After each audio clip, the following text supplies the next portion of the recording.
Hey, what's going on? Today is January 11th, 1/11/24, and you're listening and watching the Daily AI Show live. And today, what we have for you is a twofer. We thought we're hoping today we were going to talk just about the release of OpenAI's custom GPT store. However, yesterday they also made an announcement about teams. So we can cover both today because it's sort of an OpenAI day. They had two announcements in one day.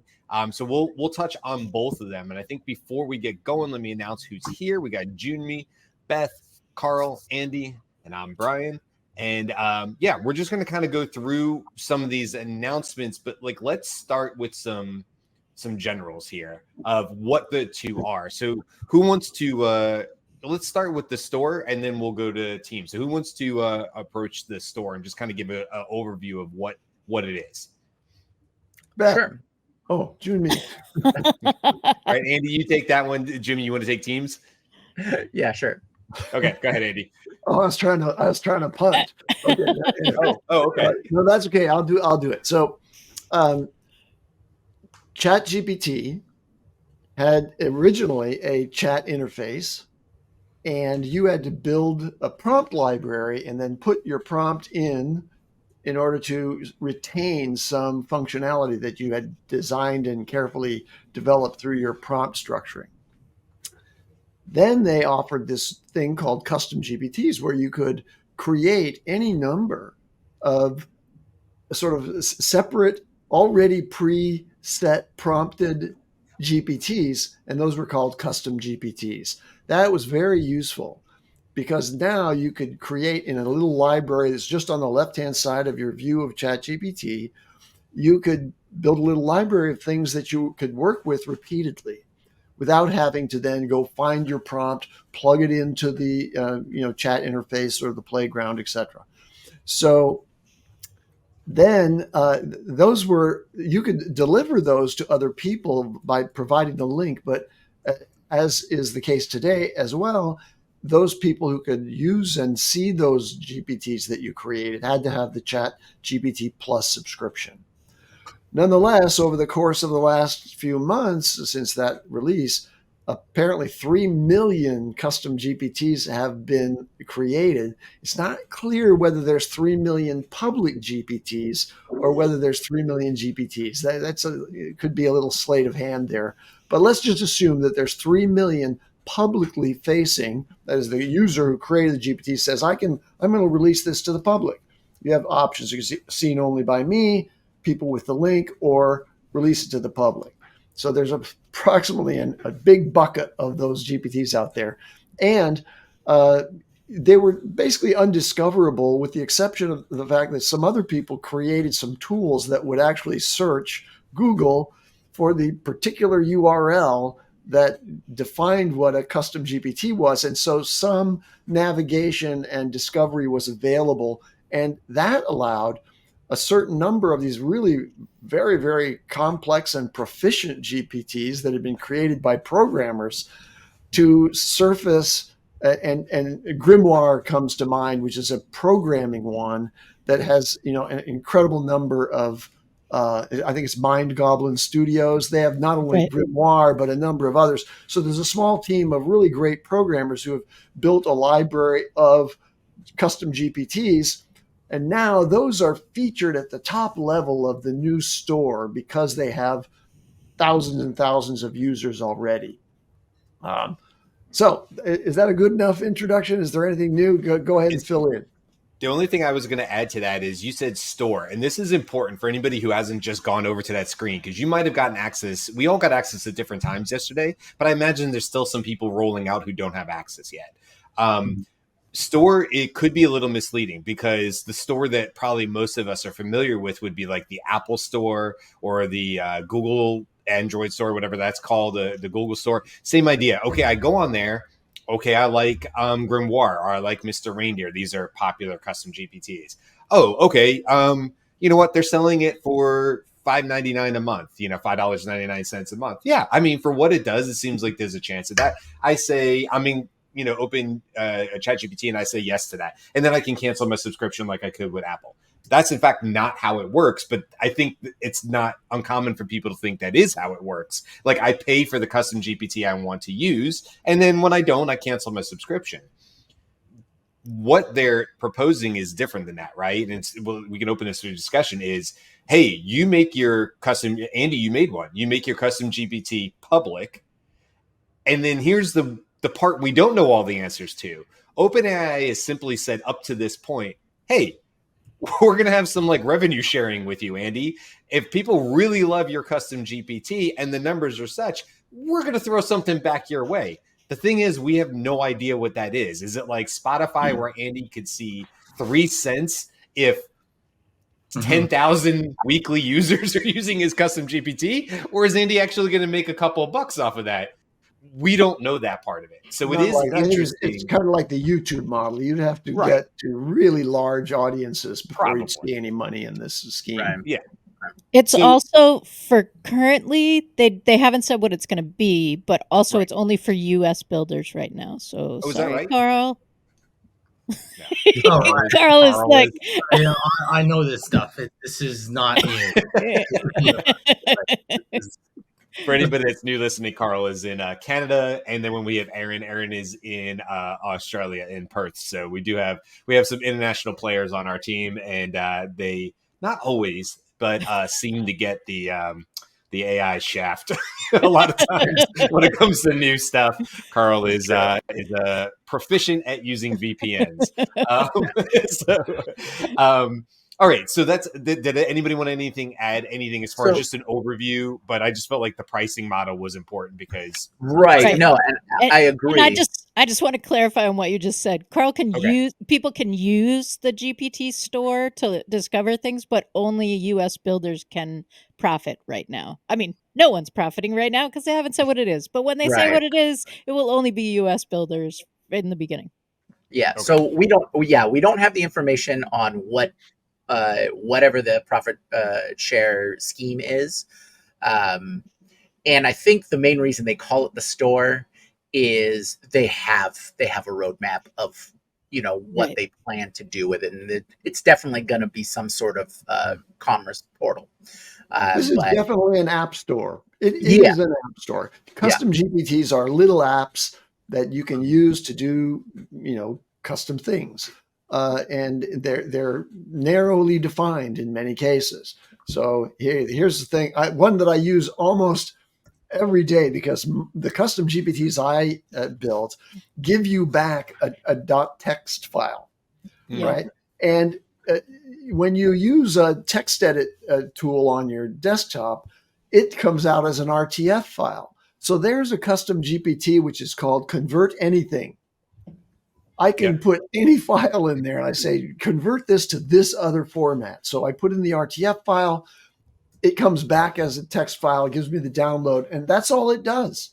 Yeah. There's no discussion, there's no ChatGPT conversation. You just upload the file, it converts it, and behind the scenes is a prompt that basically guides that particular code interpreter version of ChatGPT to do that file transformation.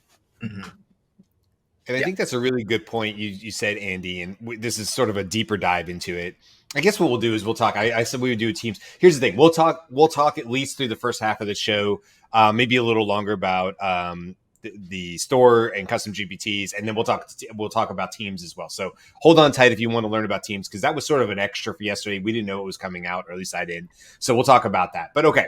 One of the things I want to bring up good point, Andy, is about the idea of being a little niche, a little bit focused on what a custom GPT. Number one, we know from prompting they work better when they're focused on whatever the particular task is, like converting a file. And it's interesting you say that because the number one education one right now, it's called Universal Primer. Learn everything about anything. I'm like, maybe it's a great custom GPT, but that's a horrible custom GPT. I don't want to knock them because they're number one. Clearly people are using them, but if the goal is for me just to learn anything about anything, I don't really need a custom GPT for that. I just start with ChatGPT. I'm kind of there everything, which is like, hey, here's everything in the world. Where do you want to go? And through your conversation, you can narrow down. So I found that to be interesting because, like, Yeah, There could like be that's the other one is one math AI. exception, which is suppose for a moment that this has been done by a sophisticated, action-based programmer, and it's Right. using browsing to collect and potentially incorporate into its own knowledge base new information that's up to date. I doubt that that's the case here. Most of the custom GPTs I see are very simple. They're relying very heavily on the already existing knowledge of GPT-4, and it's basically giving you a simple curbed experience because they've generated a small prompt in there that does what the sort of the headline of that custom GPT says it will do. So that's the thing about this. Like there are a couple things about this. One of them is that you don't know which that is. Right. Right? You're just going based on the description of it that that OpenAI chose it to be in the list that you see, which doesn't. It's not like a Google search or an App Store search on Apple. Like you're not scrolling down to see the top 50. You're just seeing the top ones that OpenAI is showing you, and sometimes they're just there, like Planty and Math Tutor and like their things. So here's And I something was just going to interesting say though. Go the ahead. other piece of that is that you don't know, like you can't see what it's trying to teach you. You can't vet it. You can't, like, there's a bunch of information that's not included in Yeah. your ability to vet Yeah. this thing. So, for It's just example, if you go to the App Store on your phone, there you can scroll through screenshots and you can get a description of what it does, reviews. and it gives Yeah. you features and functions, and you know what it does. Here, you've got to go off the title and pick that and open it up and do it and see what it does, and you just really can't know just how deeply it can support you. So anyway, yeah, I This get is your one of the point. problems they had with when they introduced plugins. Yes. Like Yeah. the thing that Same irritated me the most about plugins, definitely the UI was it was not the most helpful, but it was one sentence worth, not even a tweet, 140 characters worth of description of it, and you knew, and that included the title. So you basically had to do a lot of trial and error. There's a little more text now, Yeah. which is Yeah. helpful, and you get two full sentences. But yeah, I agree. I would love to see a not necessarily a landing page, but at least maybe there is an about section if you go to the actual GPT, but that's one more layer in you have to go. Yeah, Right. I yeah. think Trying to see that description, like I have two custom GPTs in the public domain, and if you open it up and open up the interface, it has a two to three sentence long right, description of exactly what it does. Many of the other ones that I've tried that are in related areas, they don't have such a description. You just have to Right. start interacting with it. And Mhm. that could take you hours and hours to try to figure out which one of these is actually useful. You'd have to trial it in order to know just how extensively Yeah. this has been done, because yeah, anybody can make one of these things public. A lot of Yeah. them are junk. I mean, yeah. that's the same with plugins, right? Now, here's something interesting. Because I looked at this as I was saying it. The universal. I'm just going to share my screen. Look at this, guys, because this is an interesting play. I don't know how this is going to work, but this is an interesting play. Window. Sorry, I want to make sure I'm sharing the right stuff here. Okay, so I was just talking about Universal Primer, which is sitting in the number one spot for education. Okay, Mm-hmm. if I go to Universal Primer, it opens it up in a new tab, which I actually do like. You see, learn everything about everything. That doesn't help me at all. We got 4 suggestions here. Teach me React and Redo. Explain how transformers work in LLMs. Okay, whatever. But here you go. By runway.com. And you think to yourself, oh, runway.com? Okay, they're putting out an educational tool. Here's runway.com, the finance platform you don't hate.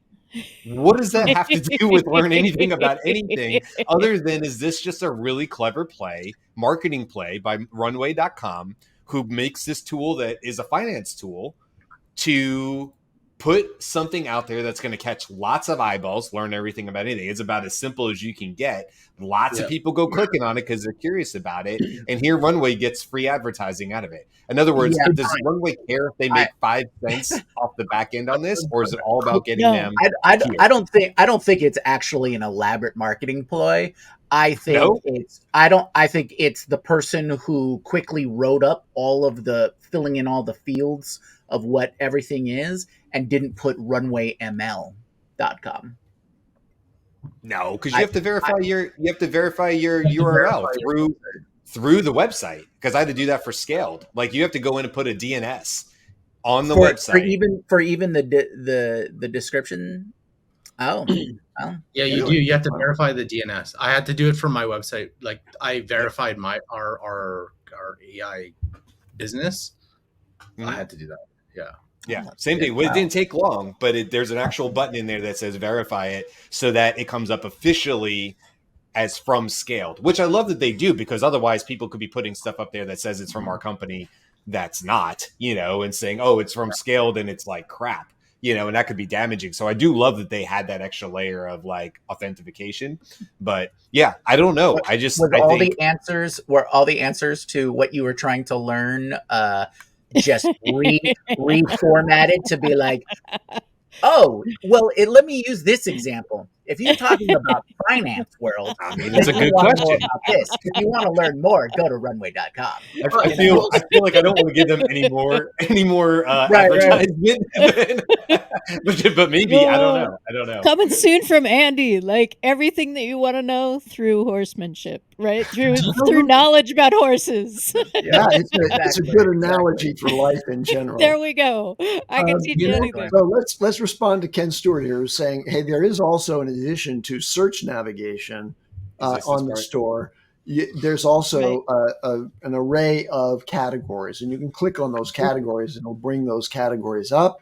It offers, 6 or so within that category. There's the leaderboard leaders, and then you can also click more, and you go and you can look at more within that category. So there's another way to figure out, what the sort of the taxonomy of GPTs that have been built are. I would say what I think is that because this is targeted at ChatGPT Plus subscribers, this is largely made up of useful tools for workflow processes, right? So if you're doing programming, there's a whole section on that addresses that. If you're doing marketing, a whole section on that.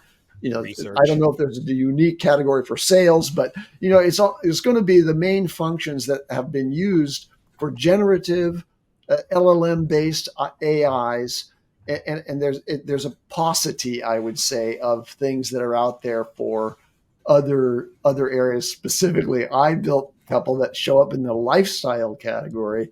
Lifestyle is a backwater in this world at the moment. It's mostly purposeful productivity tools out there that are getting the high levels of usage. Right. Mm-hmm. So what do we think? Is this obviously it gives the ability to have actions on it. So consensus is one from research. And if you go to consensus, which is the number one rated, if we will, I don't know exactly what rated means. It's the number one listed one under research and analysis. I can't say rated. I'm not quite sure what their I think I know what that is. There is a metric on each one when you look at the results that shows the number of uses of that particular one. I'm pretty sure it's ranking those based purely on usage. Okay. Well, then let's say that consensus. Now, consensus, basically, if you go and it says it's by consensus, and then if I click on, well, actually, it's not a link. It just says by consensus. But anyway, it creates an action, and then you have to prove that action. Karl and I went through this, beating our heads against the wall when custom GPTs first came out with Zapier actions. But essentially, it calls to their database. Consensus in this case is an AI research assistant. It says search 200 million academic papers from consensus, get scientific-based answers, and draft content with accurate citations. Now, it failed on me twice. No shock there that the actions just wouldn't do it. It wouldn't go around, so that was annoying. Then it did finally work. It took forever, which we also have talked about, Karl, is the out and back is like going from here to the moon, walking. And then it did finally give me back I said AI in healthcare because I just the first thing I thought of. And when it was done and it did work, it provided 10 cited research papers from 2017 to current day on AI in healthcare, a very thing. Very helpful. If I was doing research or if we're doing research for this show, I see value in that. But it's basically just a porthole to consensus. That's all it's doing. I could go to consensus, I suppose, and do the exact same thing, assuming I knew what their website was. Yeah, probably.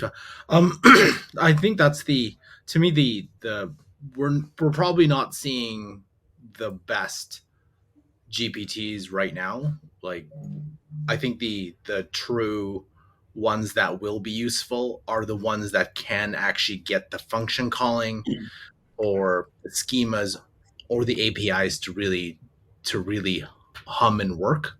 Like, those are the ones that I think, because with a a protected database, because all these, if you really think about it, logo GPT, image generator, the writing ones, if you make half an attempt, like 20 minutes, you'll probably be able to prompt something very similar to what half 90% of these can do, right? And then you can create one and it'll be yours. So I just don't think right now we've seen what the best are. And I'm hoping that this doesn't become like plugins where everyone's excited and then it just dies because everyone just figures that part out.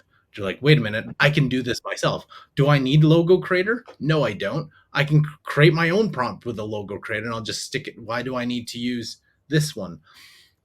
Another way that it could go is that the laziness factor could get into it. Oh, why would I want to build one when I can just use this one? So I feel like it could go two ways at the moment. And I'm just kind of waiting, where will that go?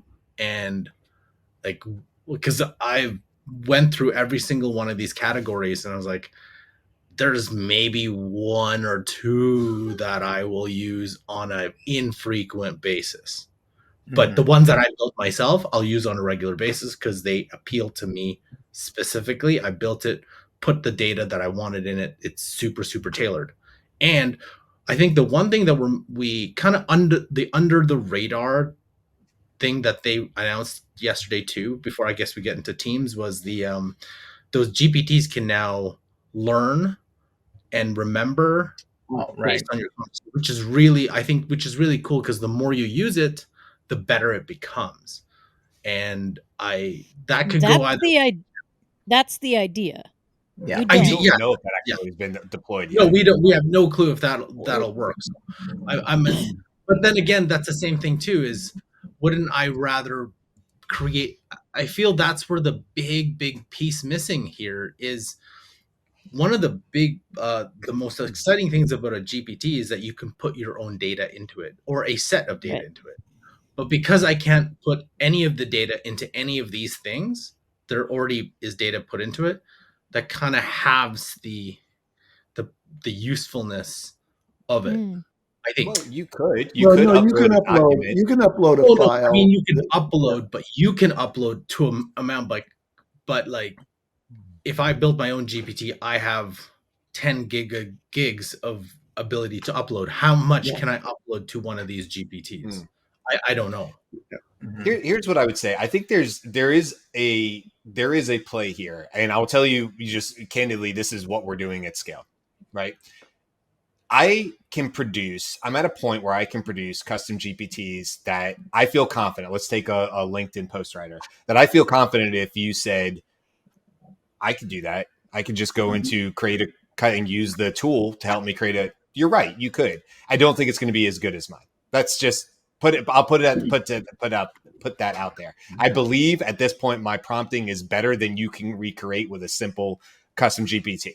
Right. So now when we look at sales with like something like Scaled, we can put out generalized, very helpful cold email writing. I'll just throw one out there, right? As a generalized, but very helpful, very specific tool that's really helpful to the end user. And then what it does is we say to the end user, hey, do you love this? And they're like, yeah, I use it all the time. Wouldn't you love it better if it was highly personalized on your company, knew all your company's data, and was able to do this with pinpoint accuracy and personalization. And they go, yeah, because I already kind of like it. And you're like, cool, that's what we do. And then we charge for that. And I'll tell you, that's exactly what we're doing. Like that's the play. That's like we're already doing that. So like I do think there's like for businesses, if I'm just throwing this out there, you can be creating custom GPTs that are very helpful for your target specific end audience. You're bang on, because that's what I'm doing, and I'm not relying on the GPT store. What I'm doing is I built something. We would provide that as part of our discovery call and whatever it is. Right. We provide that, and that would be the gateway for like here. It's there. You could use it if you are on Teams or whatever. But if you like, but you're right. If it's trained on your data, which we can build, whether it's a GPT or a RAG or something else, we can do that tailored to your data. That's what we're going to be doing. So like that, it's a gateway. But I would I think it's hard to rely on the GPT store just by itself. I agree. Right. As of right now, I mean, based on what we know, the business if you were just going to rely on the search bar, that would be tough. Right. Yeah. The business play for this, if you are a business person who's looking at what the business model is around this is like writing your book, or dare I say, doing your podcast, right? So that it is another way for people who've already met you to have another experience of you, or for people who have, like, they're reading something else and somebody references this, then they get an experience of you, and now they're going to come and find you, right? So it's another way of putting your value in the world, but you have to continue to show people your value in the world. You can't rely on that to bring everything in, right? To me, it's a lead magnet, right? The book is the thing they use to vet you, or like, oh, cool, hey, there's a book, but that's not how they find you the majority of the time. Okay, so I do want to switch because look at us, we're already at 27. That's okay. The Teams thing is a pretty quick thing, but I do want to address some of these questions. I'm sure they're on here. Gwen had said agreed. What are the little numbers and the bubbles that pop up beside the ChatGPT and search? It's how many times they've been used, right, Andy? That's what we were saying earlier. Yeah. I don't know if that's on a monthly, a total, last 7 days. I think total. Okay. It was. Gwen said, great in theory, but then, let's see, Gwen said, great in theory, but then it's like the news, you only start seeing what you agree with, might lose out of the box thing. Yeah. I mean, for sure. Yeah. I assume, Gwen, you're talking about if custom or ChatGPT, the memory, the learning. Memory, the long-term memory. Yep. Exactly. Yep. And then she said, but wouldn't it just be connecting to custom GPTs that already built brand GPTs? I'm not sure. I missed that, Gwen. I apologize. I'm not sure what that was referencing to. Do you guys know? No, but keep talking I think to us later, and we'll come your back. Your business model where you're using them as a lead in. Your brand's GPTs. If you're building one that's custom for a customer as a client, as Karl was describing, then. But I'm not actually. Give us some more there, Gwen. Gwen, if what you mean is like, is there like a commingling between them? Every time I do it for a client, it's a brand new one that's only accessible to them and their internal team. So I'm not sure if that was what your question was, but if it was, maybe this is the answer. Yes. You said yes on that one. Okay. Cool. We got it. All right. So let's talk really quick about ChatGPT for Teams. I can pull this up. And as I do, Jyunmi, do you want to go through this and I'll just throw it up on the screen? Sure. So OpenAI released ChatGPT for Teams. It's another pay tier for them. So right now they have Plus, they've added Teams, and they added earlier Enterprise. So Teams is to fill that niche in between. So that's going to be usually more for smaller businesses or just smaller groups of people who want to collaborate by using the same account. The biggest benefits I see from what they're offering is you get access to the 32K context window, so you can have larger discussions going on with GPT-4. They tout that none of the information that used will be used for their training data. So there's that data safety factor, privacy factor there. But the big thing is it creates a workspace. So they've created an admin so that you can have multiple users communicating and collaborating using the same GPTs for that workspace. And I think that's the number one value add for this pricing tier. And it's not that much. It's actually just $5 more than the plus, and you just have to have two more. You have to have a minimum of 2 accounts on it. So it's $5 more for the year if you pay by the year. It's by the year, by the annually, yeah. And you have to $5 a month more per user. Yes, if you buy annually, yeah. Correct. Yeah, or 10 if you do monthly, basically, because it's 30 if you do monthly. Which is look, I mean, if you pay annually, you cannot reduce the number of users that you've paid for until that renews. If you pay monthly, like if I add 3 right now and I only need 2, I can change that. But that means I'm paying the 30 for $10 more a month per user. Yeah.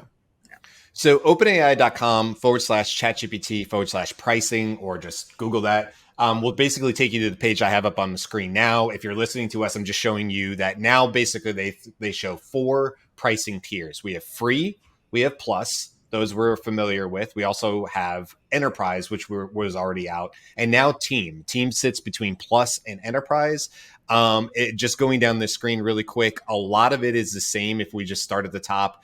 Everything's basically saying the same for plus and team. But as we start to get down a little bit, one thing we don't totally know all the answers to are advanced data analysis. For plus, it says standard. For team, it says expanded. For enterprise, it says unlimited. There was talk about how much you can use it. Like right now, there's what is it again, Beth? It's 30 every 3 hours. It's 40. It's 40 every 3 hours in the regular ChatGPT interface.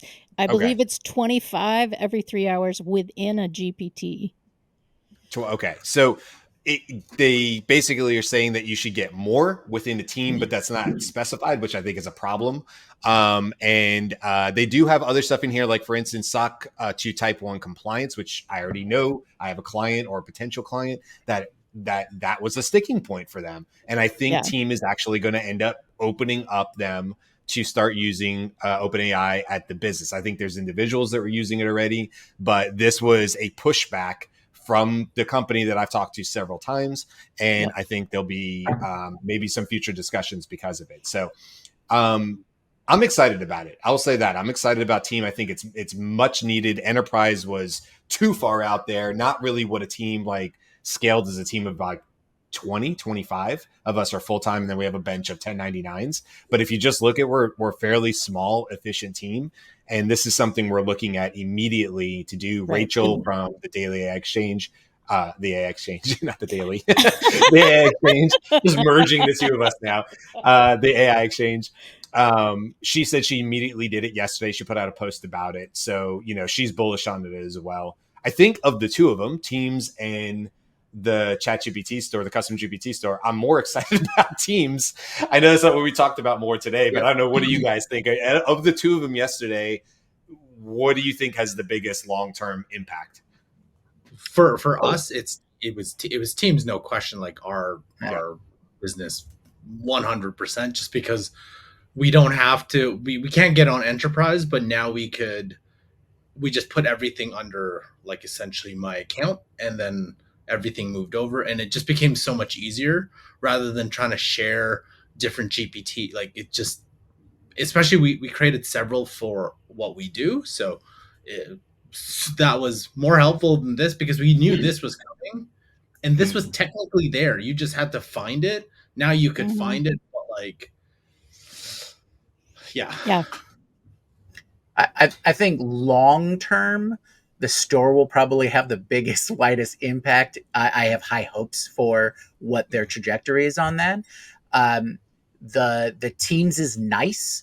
I would still like to see an agency option so that you could manage multiple workspaces Right. under your admin or management account, basically yeah. an agency hierarchy there. I think with that little tweak, I think it fits in a nice spot between the big heavy enterprise requirements and the individual user.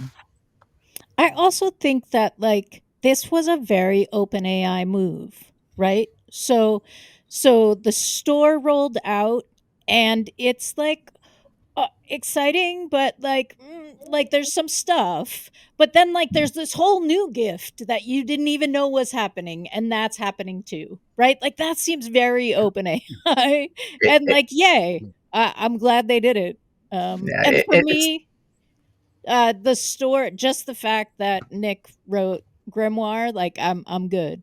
If that's all that comes out of this, that is like totally worth it for me. It's pretty awesome. Yeah. Um, I would call it taking a page out of the Steve Jobs book of Yeah. one more thing. That's kind of what it seems like to me. Okay. That's the impression I get. That's true. I didn't think of that. Yeah, I think they delayed. They mentioned this, by the way. They announced the store, if you will, on Dev Day several months ago. Then with all the shakeup, there was sort of a funny post about considering all the things that have happened the last couple of days with Sam being ousted and back and all that. They're like, we need some more time. And they said it's going to be early 2024. It is. It's only the 10th day of 2024. So it was. But they pushed it, but I'm not sure why. There was nothing else added. It doesn't seem. It seems to me like it sat on the shelf from whatever previous version it was to the way it went out. It wasn't like, oh, we need more time to make this even better. It was just like, we need more time because we need more time. So I'm with you guys. I don't necessarily think the user interface is my favorite. I do fear that it's going to have a similar fate to plugins. Not the by the way, not the plugins are gone. They're still totally available and you can do them. They're just sort of pushed off into the left corner, and clearly OpenAI is not giving them a whole lot of love because they're just up there. But yeah, so I think this is interesting. I'm more excited about the teams personally, but we'll see, I guess. Any other final thoughts on either one of these before we wrap it up? There's one thing too. The when we talk about the App Store, a lot of the things is right now, like if you go to the Apple App Store, you submit your application, your app, and then the right who approves it and so on. Now we have to be assuming Google, maybe Anthropic will be doing the same thing. However, the difference between that and the App Store is that you can't just submit one app and cross it, right? The programming language, you actually have to build it in the ecosystem.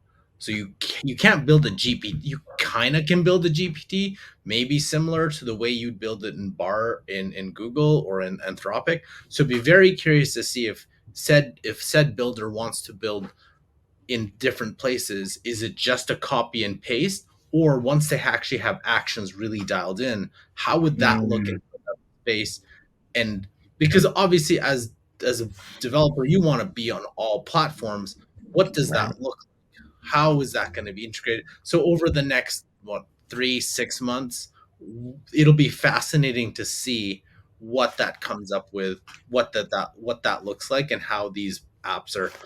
And the only thing that the last thing too for me is like, are we going back in, which we already are, into the walled gardens of whichever platform you are in, like, that's your preferred platform, and that's the plays you're going to stick there and that's it, right? So over the next couple months, it'll be interesting to see that. Yeah, I predict there'll be a GPT for that. Convert my GPT to Google and Anthropic. Last thing I want to say before we go out is we released our second ever interview today with Nicole Leffer. It is now live. Please go check that out. That's a sort of a bonus thing. We're going to be doing much more interviews this year. They won't take away from our live shows. They're just in addition. It's on all the streaming platforms. So go check that out. Nicole is a super genius when it comes to marketing, has all the experience in the world, and she's a CMO AI advisor and she's just the best. So if you want to learn about marketing and AI, go check out that episode. I just re-listened to it, and she just has a lot of great nuggets in there. So go listen to it when you have a chance. Okay, that's it. We will see you guys tomorrow, where we will be talking about a different major player, hopefully in 2024, Apple. So we will talk about all things Apple tomorrow. All right, guys. See you then. Bye. Aloha.